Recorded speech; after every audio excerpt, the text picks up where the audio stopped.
दिल्ली विधानसभा चुनाव का वक्त जैसे जैसे करीब आता जा रहा है, राजनीतिक पार्टियों की धड़कनें तेज़ होती चली जा रही हैं। तमाम पार्टियों ने अपने अपने उम्मीदवारों की घोषणा कर दी है और जितने भी प्रत्याशी हैं सब के सब जीत का दावा लेकर जनता के बीच में जा रहे हैं, अपने वादे कर रहे हैं, जनता से वोट देने की अपील कर रहे हैं और अपने जीत के दावे कर रहे हैं। सारी पार्टियों के बीच से ही एक पार्टी है कांग्रेस पार्टी, जो देश की एक पुरानी पार्टी है, जिसने देश की और प्रदेशों की सत्ता पर दशकों राज किए हैं।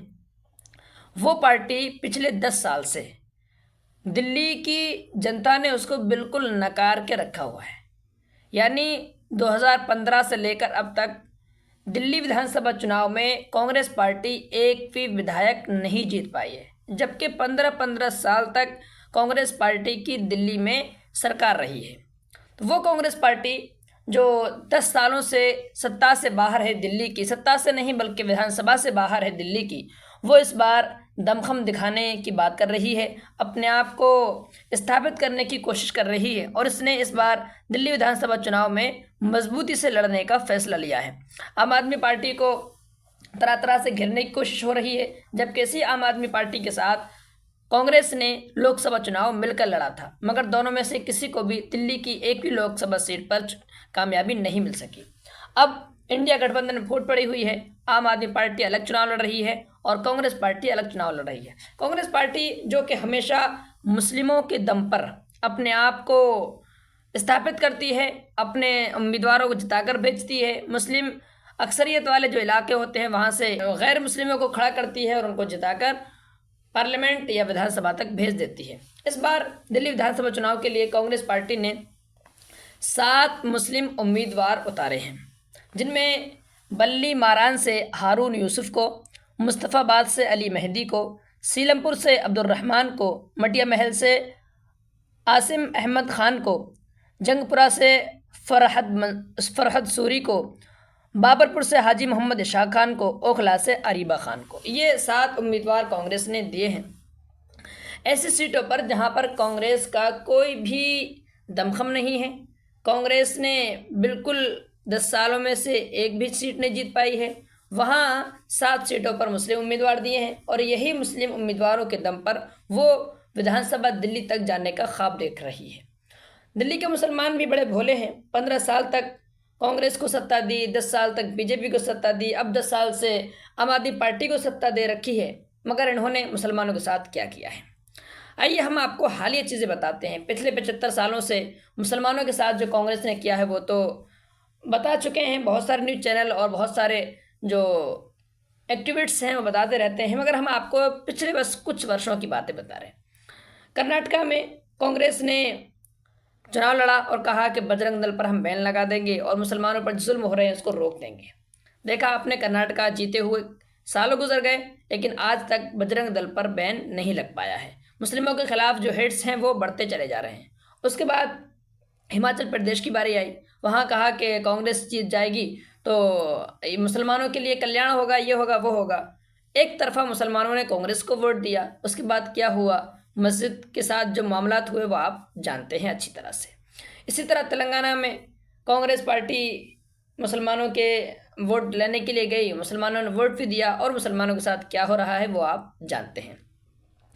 दिल्ली विधानसभा चुनाव जो 5 फरवरी को होंगे और 8 फरवरी को उसके नतीजे घोषित किए जाएंगे, उसमें कांग्रेस पार्टी मुस्लिमों के दम पर अपने आप को आगे बढ़ाना चाहती है, इसलिए कि उसका अपना जो जनाधार है वो गिर चुका है, दिल्ली में अपने आप को खो चुकी है।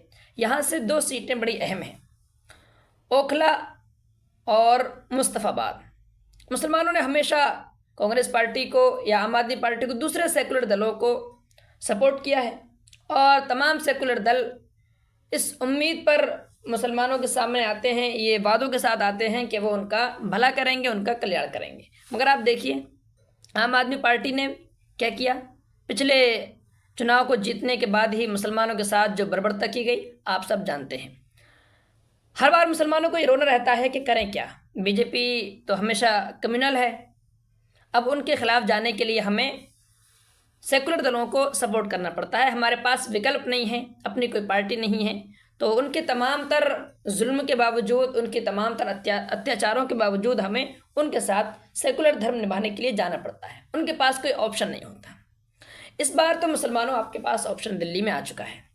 ओखला से अरीबा खान को कांग्रेस ने टिकट दिया है और शिफाउर रहमान को AIMIM ने टिकट दिया है। मुस्तफ़ाबाद से अली मेहदी को कांग्रेस ने टिकट दिया है और ताहिर हुसैन को AIMIM ने टिकट दिया है। हमेशा ये होता है कि एक दो सीट जीतकर क्या होगा, एक दो सीट जीतकर क्या कर लेंगे। आप देखिए बिहार में AIMIM का मौजूदा एक विधायक है। कितने? सिर्फ एक विधायक है।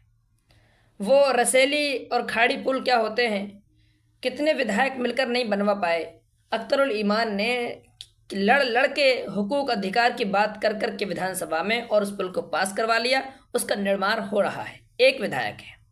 इसी तरह से जॉब मेला लग रहा है किशनगंज के बेरोजगार जो युवा हैं उनको रोजगार देने के लिए, उनको अच्छी सुविधा के साथ घर बसाने का व्यवसाय देने के लिए जॉब मेला लगवा रहे हैं। कौन?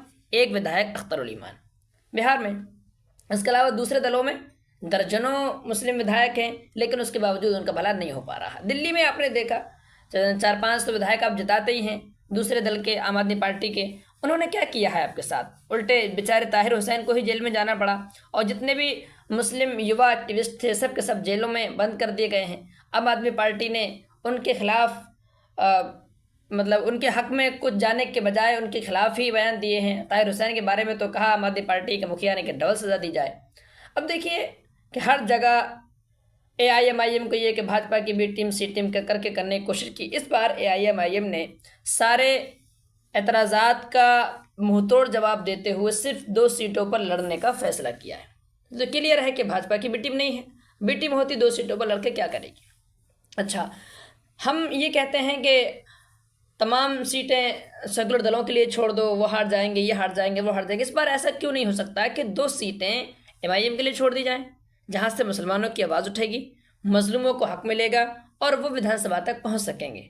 बाकी MIM ने छोड़ दी ना सारी सीटें, कम से कम 10 से 12-14 सीटें ऐसी हैं जहां पर मुस्लिम जीत हार का फैसला करते हैं। आम आदमी पार्टी के लिए, कांग्रेस पार्टी के लिए, बहुजन समाज पार्टी एक निकल कर आई है वहाँ दिल्ली में, उनके लिए छोड़ तो रहे हैं MIM वाले।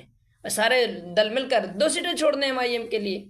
फिर देखिए दिल्ली में अगर अपनी आवाज़ खड़ी हो जाती है मुसलमानों, तो जितनी भी वो सुविधाएं होती हैं, चाहे वो स्वास्थ्य की हों, चाहे शिक्षा की हों, चाहे दूसरी सुविधाएं हों, वो आपको ज़रूर मिलेंगी। और अगर आपने अपना खड़ा नहीं किया प्रतिनिधित्व तो क्या होगा। 10 सालों से ओखला में देखिए आप, कूड़े करकट का माउंट एवरेस्ट बना के रख दिया है। मुस्तफ़ाबाद की गलियाँ आज भी उसी की तरह बिल्कुल तरक्की से बहुत पीछे हैं और वहाँ पर कोई विकास का कार्य नहीं हो रहा है। आपके जब अपने नुमाइंदे पहुँचेंगे तो ये सपोर्ट करेंगे हमेशा सेकुलर दलों को ही। जिस तरह से पिछले बार में जब महाराष्ट्र में चुनाव हुए MIM के 2 विधायक जीते, उन्होंने उन्हीं को सपोर्ट किया। बिहार में जब ज़रूरत पड़ी तो MIM ने सेकुलर दलों को सपोर्ट किया। इसी तरह तेलंगाना में सेकुलर दलों को सपोर्ट करती है। दिल्ली में भी अगर आप जिताएंगे अपने 2 लोगों को तो इससे ये नहीं होगा कि आम आदमी पार्टी की सरकार गिर जाएगी या उठ जाएगी। नहीं जी, 2 अगर सीटें जिताएंगे तो ये पक्का हो जाएगा कि 2 लोग भाजपा में नहीं जा सकते, भाजपा की तरफदारी नहीं कर सकते, भाजपा को सपोर्ट नहीं कर सकते। बाकी लोगों का तो कोई भरोसा नहीं। आम आदमी पार्टी के मौजूदा विधायक चले जा रहे हैं बीजेपी को ज्वाइन करने के लिए और बीजेपी से लड़ने के लिए। अभी आपके हाथ में फैसला है। सब तरह की चीज़ आ रही हैं। अली मेहदी साहब क्या क्या लंबे चौड़े दावे कर रहे हैं, उनकी हकीकत क्या है आप जानते हैं। इसके अलावा अरीबा खान, वो तो बीजेपी से उनके चचा हैं, क्या क्या हैं, सारी चीज़ें हैं। उसके बावजूद मुसलमान कितने भोले बन जाते हैं, सब पर भरोसा कर लेते हैं। वो इंसान जो अपनी बेगुनाही को साबित करने के लिए खाने काबा के सामने कसम खाने को तैयार होता है, उस पर इल्ज़ाम जड़ देते हैं, जबकि उसका कोई रिकॉर्ड ऐसा नहीं है जिसने मुसलमानों को धोखा दिया हो। दिल्ली वालों, आपके साथ जो बर्बरता हुई 2020 में, आपको सताया गया, उनका फैसला लेने का वक्त आ गया है आपके पास। आपके नौजवानों को बेरोज़गारी से कुछ हद तक बचाने के लिए, उनके मुस्तकबिल को दुरुस्त करने के लिए, जामिया मिल्लिया इस्लामिया को और उरूज देने के लिए, नफ़रती ताकतों से बचाने के लिए बहुत बेहतरीन वक्त है। 5 फरवरी को सारे जितने भी एजेंडे हैं आम आदमी पार्टी के, कांग्रेस पार्टी के आप रखिए, लेकिन ओखला और मुस्तफाबाद में एमआईएम को वोट करिए, एमआईएम को ताकत बनाइए। इससे आपकी ताकत मजबूत होगी और दिल्ली विधानसभा में आपकी जब आवाज़ गूंजेगी तो आपके हुकूक अधिकार की बात होगी। आपके भी महलों में स्कूल बनेंगे, मोहल्ला क्लिनिक बनेंगे और सड़कें साफ सुथरी होंगी और आने वाला वक्त आपके लिए बेहतर रहेगा।